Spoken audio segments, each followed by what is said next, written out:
Hello, dear friend. Welcome back to Books and More, where we meticulously select the original key points from great books, saving you precious time while retaining the most essential and profound values. Amidst the hustle and bustle of life, do you sometimes feel lost, chasing after invisible goals and forgetting to listen to your inner voice? We often search for happiness in distant places, only to realize we need a moment of quiet to truly live mindfully and understand ourselves. Today, I invite you to turn the pages of the insightful book Too Old, Too Wise by Dr. Gordon Livingston. This is not simply a psychology book, but a collection of simple yet profound truths distilled from the losses and experiences of a lifetime, like a map to help us reorient our lives. Have you ever wondered why we are often more easily swayed by promises than by actual actions? Why do we keep repeating old mistakes while expecting a fresh and better outcome? And does the perfection we yearn for truly exist? Or is it the enemy preventing us from experiencing the simple joys of the present?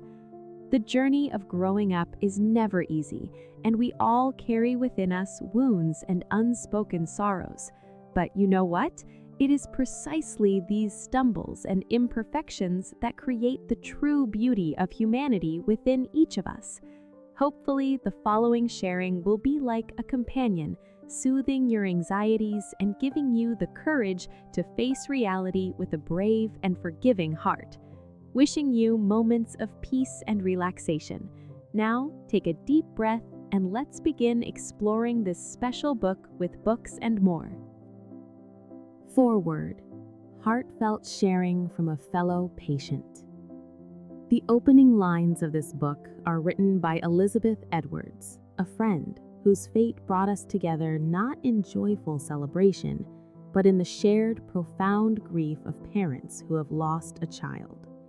Although we have only met in person once in the past 8 years, the connection between our souls is incredibly deep. We found each other on an online forum for those in similar situations, where we shared and understood the immense void that loss leaves in each of our lives.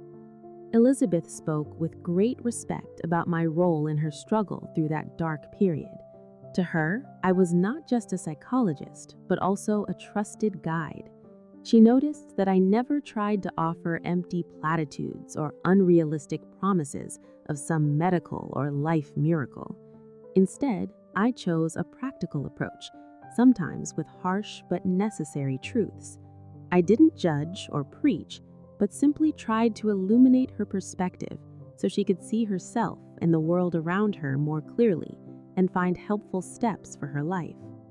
In Elizabeth's perception, my writings and advice were like the words of a true, sincere friend, a friend willing to say what we need to hear to become stronger, more courageous, and kinder, not sweet, deceptive words meant only for temporary pleasure. She likened my approach to pulling readers from their comfortable seats and passivity to confront reality, reminding everyone that while we have little control over what happens in life, we cannot escape responsibility for the consequences of our own choices. This guidance, according to Elizabeth, is like the strictness of a wise parent, but wrapped in a soft velvet glove.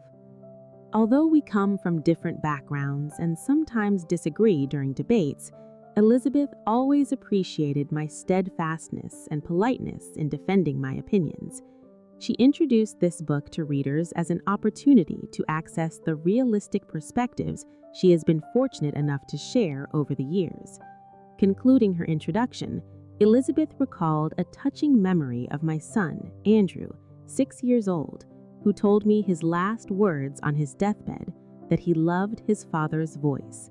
That is also the spirit and authentic voice I want to convey to you through each page of this book. Shaping thoughts and behaviors to confront reality. Long ago, when I was a young lieutenant in Vietnam, I learned a life-changing lesson from a seasoned sergeant in my platoon. When I was confused because the actual terrain didn't match what was drawn on paper, he told me a simple but profound truth. If a map doesn't match the terrain, then the map is wrong. That saying became my guiding principle throughout my later years in the medical profession. We often enter life with psychological maps drawn from childhood, from our parents' lessons or naive observations of family life. However, as we grow and face challenges, instead of realizing that the map in our heads is outdated or inaccurate, we try to bend reality to fit our beliefs.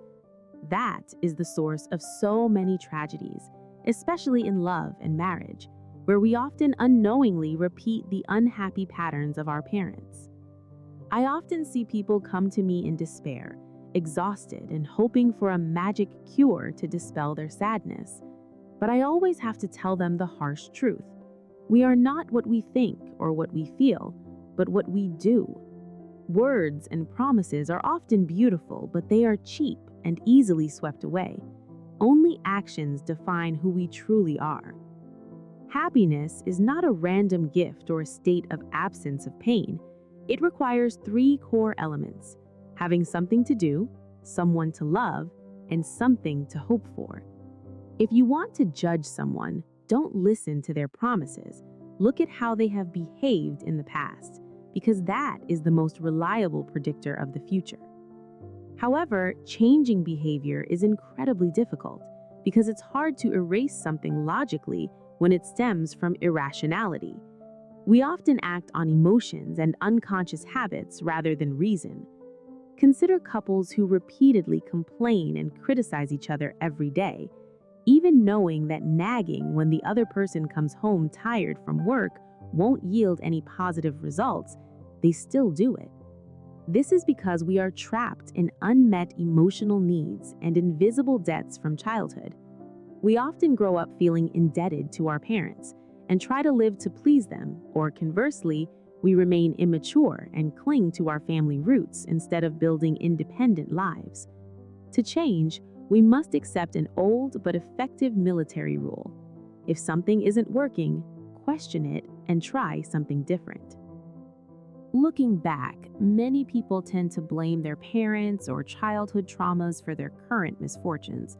While it's true that no one can avoid the scars left by their upbringing or family circumstances, constantly dwelling on the past to find someone to blame won't help the future. In therapy, the most important question I often ask isn't why it happened, but what will happen next. We must take responsibility for our lives. Seeing ourselves as victims of circumstances or our parents only makes us weak and passive. Change requires the courage to let go of complaining and take concrete action. In relationships, especially marriage, we often see a paradox. The person who worries the least is often the one in control. Power struggles, marriage contracts, and mutual suspicion are slowly killing romance and trust. We enter love with illusions and unrealistic expectations, only to be quickly disappointed when our partners fail to meet those needs. Instead of building relationships based on respect and listening, we turn our families into battlefields of control. We need to understand that true love is expressed through actions, through a willingness to sacrifice and care for the happiness of others as much as our own, not through possessiveness or demanding. Ultimately, one of the biggest barriers to happiness is the mistaken belief that we must feel better before we can take action. The truth is quite the opposite. Emotions always follow actions. You can't sit around waiting for inspiration or joy to come before you start working or loving. If you're feeling down, get up and do what needs to be done, even if you don't want to. Action will lift your spirits. Don't hide behind medical diagnoses or tranquilizers to avoid responsibility for your life. We live in an age where people easily label negative emotional states as illnesses to receive pity or avoid responsibility. But true healing only comes when we dare to face our fears, take risks, and proactively change our own behavior to regain control of our lives. Overcoming paradox and time. As a young man, I was forced to experience the brutal realities of war in Vietnam. It was a place I went to test my courage, but ultimately I realized the utter absurdity of violence. I vividly remember the feeling of helplessness and anger witnessing the destruction we inflicted on a foreign land in the name of justice. The climax of my resistance was when I wrote The Black Horse's Prayer on Easter night, a bitter, satirical text about asking God to bless guns and napalm bombs. That act nearly landed me in a court-martial, but it was the moment I found true courage. Courage is not the absence of fear, but the right action even when fear is overwhelming. Years later, returning to Vietnam with my son, standing on the same soil, I realized that forgiveness and rebirth only come when we dare to confront our painful past instead of running away from it. From those life or death experiences, I realized that we humans always crave control over our lives in search of security. We're taught to believe that if we follow the rules, achieve a high level of education, and succeed in our careers, happiness will automatically come knocking. However, perfection is the enemy of good things. Perfectionists are often very successful in their jobs, which demand absolute precision, but they struggle greatly in personal relationships. No one wants to live with someone who constantly demands perfection, nitpicks every mistake, and refuses to accept the complex emotions of everyday life. In love and marriage, the desire to control others only leads to distance.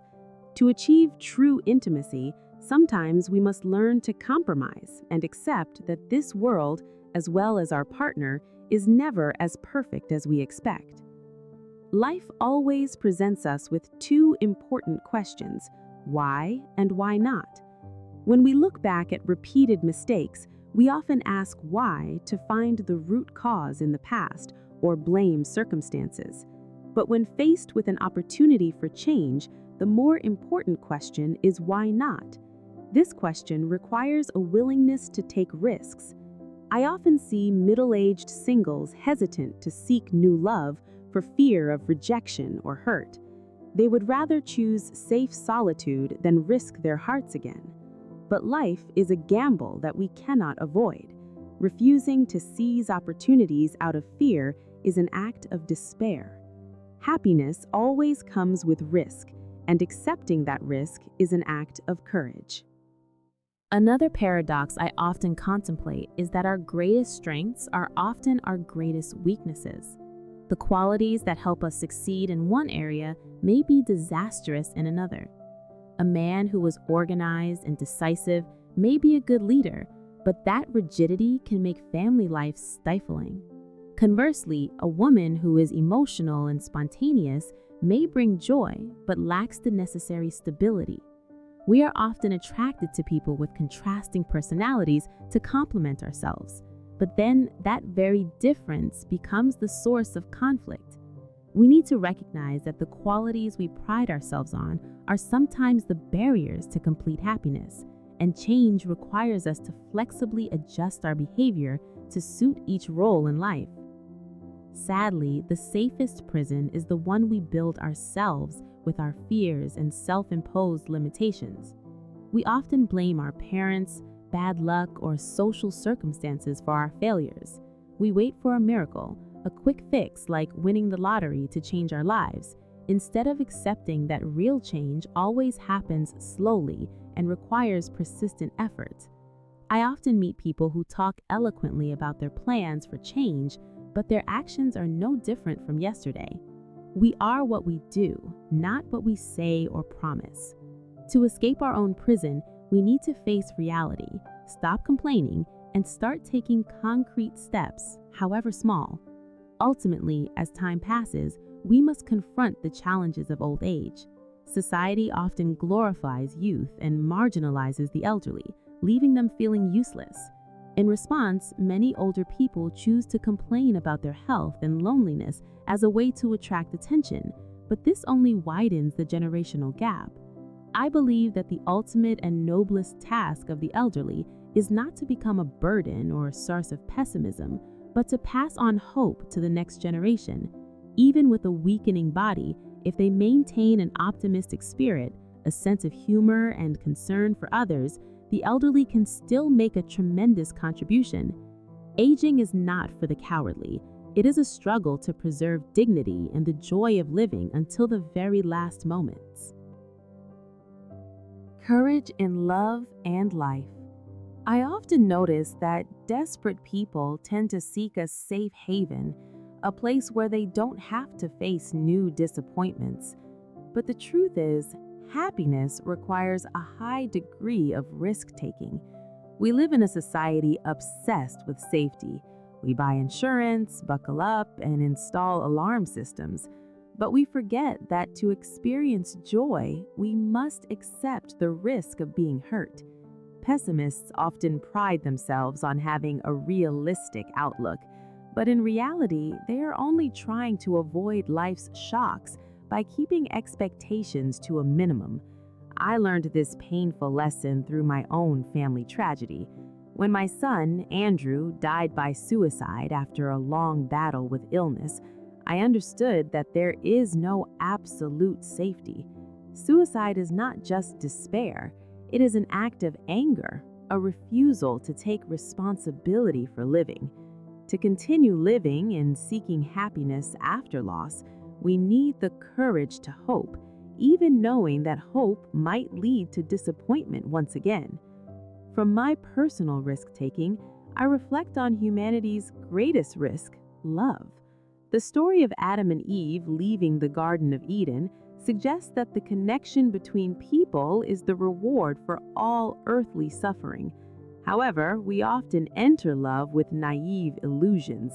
We are captivated by the initial intense emotions, by superficial characteristics, forgetting that a lasting relationship requires more than that. It's ironic that we spend years studying math or history, yet no school teaches us how to choose a life partner, a decision that will affect our entire future happiness. True love is not fleeting infatuation, but sharing, the ability to shoulder life's hardships together. It's important to remember that life's pace doesn't follow our desires. I always remind people that only bad things happen quickly. Accidents, illnesses, or losses can strike in an instant, but good things like building a career, raising a child, or cultivating a happy marriage require time and persistent patience. In a world full of promises of instant solutions, from medicine to get-rich-quick fixes, it's easy to forget the value of slow, steady effort. Changing a bad habit or healing an emotional wound is a long process, and no pill can replace one's own determination. Life isn't a straight line either, as we're often taught. The education system and society often outline a rigid path: go to school, get a job, start a family, and retire. But I've met so many middle-aged men who followed all those instructions only to feel lost and empty. They realized they had lived up to the expectations of others, not their own. Sometimes those who dare to step outside the beaten path, those who wander through experimentation and mistakes, are the ones who find their true selves. Mistakes and unexpected detours often teach us more about ourselves than pre-programmed successes. However, there's one kind of wandering I always warn against: the pursuit of unrequited love. We often confuse love with obsession. Loving someone who doesn't love you back or chasing a distant ideal isn't romance, it's self-torture. Unrequited love is essentially expecting what you can't have, a desperate attempt to seek external validation of your self-worth. Healthy love requires two-way interaction, a shared reality, not illusions nurtured in loneliness. Finally, what troubles me most is the human tendency to repeat mistakes. Nothing is more futile than repeatedly doing the same thing the old way and expecting a new result.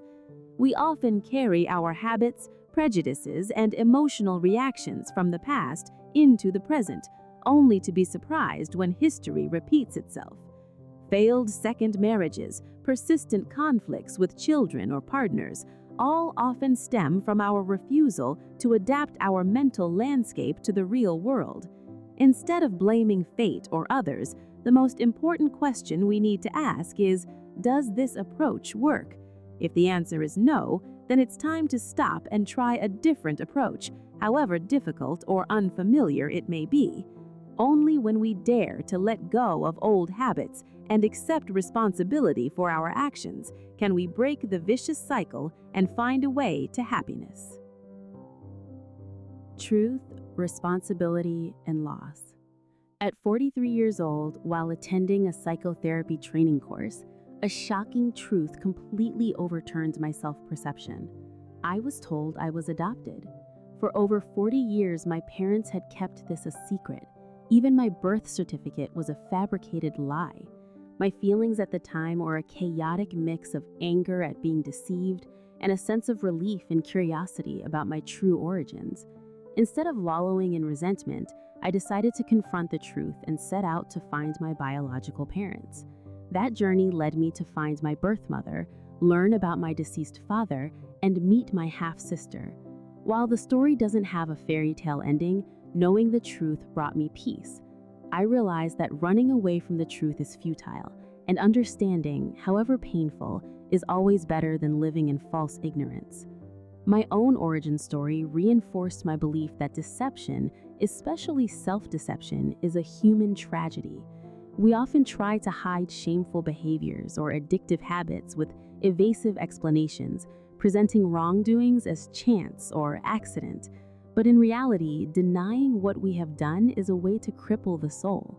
We cannot build a happy life on lies or empty promises that are never fulfilled. Only by daring to look ourselves in the eye, accepting responsibility for our actions instead of blaming circumstances or waiting for luck, can we find freedom and self-respect.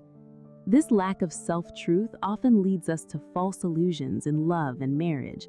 Many of us believe we've chosen the wrong partner and nurture a myth that somewhere out there a perfect person will come to save our lives. This naive and selfish belief is the root of infidelity. Facing middle age and the fear of aging, people often seek self-affirmation through extramarital affairs, hoping to recapture the feeling of youth. However, this search often only leads to destruction. Breaking the marital commitment not only destroys trust between spouses, but also inflicts deep, lasting wounds on children, innocent children forced to adapt to a breakdown they did not choose. Happiness doesn't lie in finding a perfect stranger, but in building and nurturing what we already have.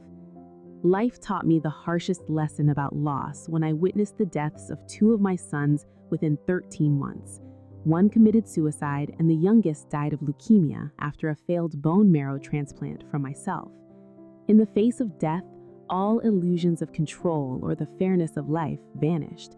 I experienced the darkest days of despair, but then I realized there is no end to this pain. I will never be the same person again.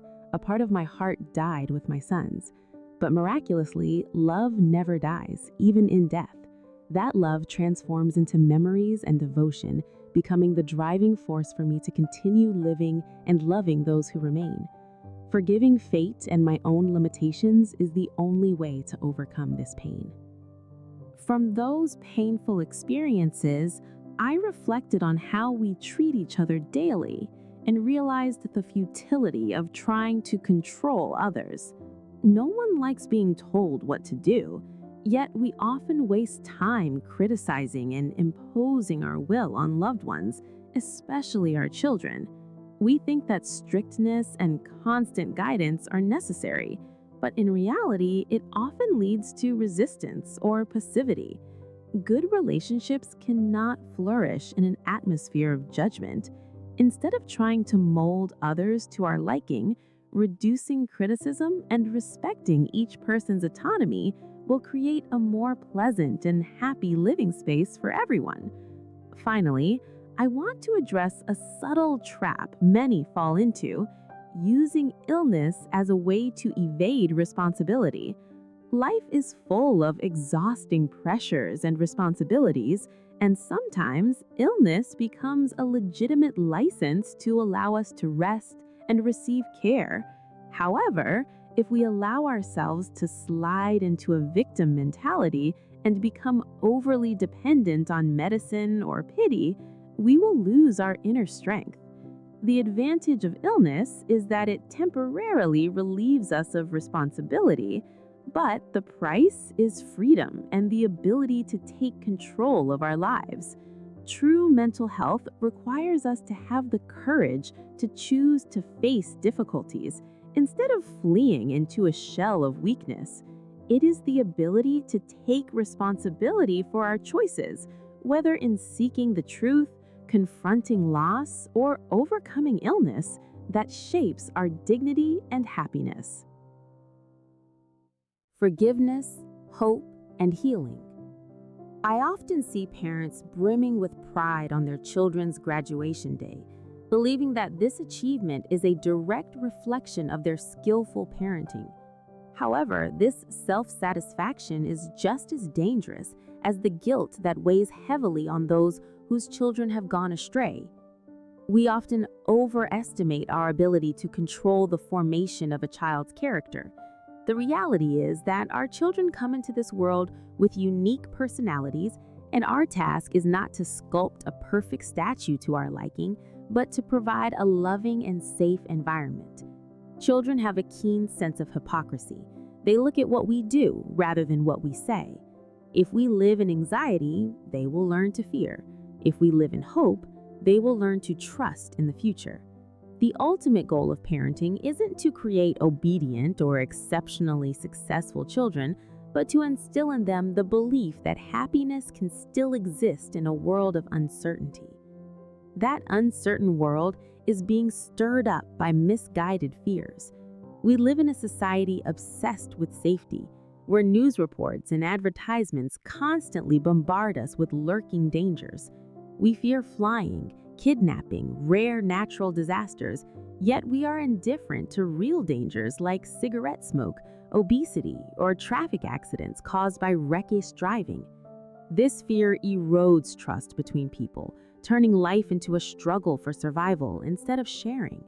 We are easily manipulated by misinformation, leading us to worry excessively about distant things and forget to enjoy the present moment.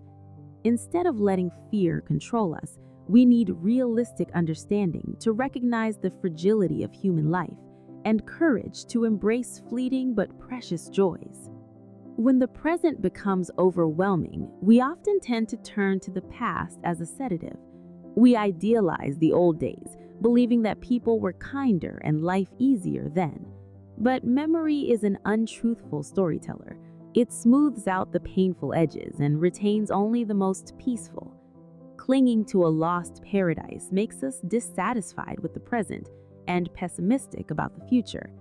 We need to see the past clearly, accepting that mistakes and instability are an inevitable part of growing up. Instead of letting the ghosts of the past, unfinished relationships, or old wounds haunt us, we need to learn to forgive ourselves and others so that we can live fully as ourselves in the present. In the fight against despair and death, our sharpest weapon is our sense of humor. The ability to laugh at life's paradoxes, at our own stupidity and limitations, is the highest expression of courage. Laughter not only brings positive biological benefits, but also connects us on this lifeboat adrift in the vast ocean of life. Pessimists often consider themselves realists, but in reality, they are missing the healing power of joy. Smiling in the face of adversity is not a denial of reality, but a proud challenge to the ravages of time. Mental health ultimately is a matter of choice. Even when besieged by illness, depression, or the harshest circumstances, we still have one last freedom, the freedom to choose our attitude. I have witnessed people bearing the terrible burden of illness, yet maintaining their dignity and optimism, like the man in the wheelchair who boldly declared his affiliation with the organization Those Who Are Not Dead. It's a lesson in the determination not to surrender to fate. We cannot choose what happens to us, but we can choose how to face it. Instead of retreating into a shell of anxiety and passivity, taking action and experimenting with new approaches is the path to recovery. Ultimately, to truly be free, we must learn the hardest lesson: forgiveness. Forgiveness is not forgetting, nor is it condoning wrongdoing, but a gift we give ourselves to let go of the burden of resentment. I experienced this painful lesson when my 6-year-old son died from an adverse reaction to a bone marrow transplant I had donated. I struggled to forgive the doctors and, more importantly, to forgive myself for not being able to save him. No religious miracle can instantly soothe that pain, but through writing these epitaphs for my own life, I realized that what matters is not what we have lost, but how we have loved and been loved. As Raymond Carver wrote, our ultimate destination on this earth is simply to feel loved. That is the only true salvation we can find amidst this turbulent life. If you like this video, please click the like and subscribe button so that more people know about this video. Thank you for your support. Wish you a happy evening with your family. Goodbye, and see you in the next videos.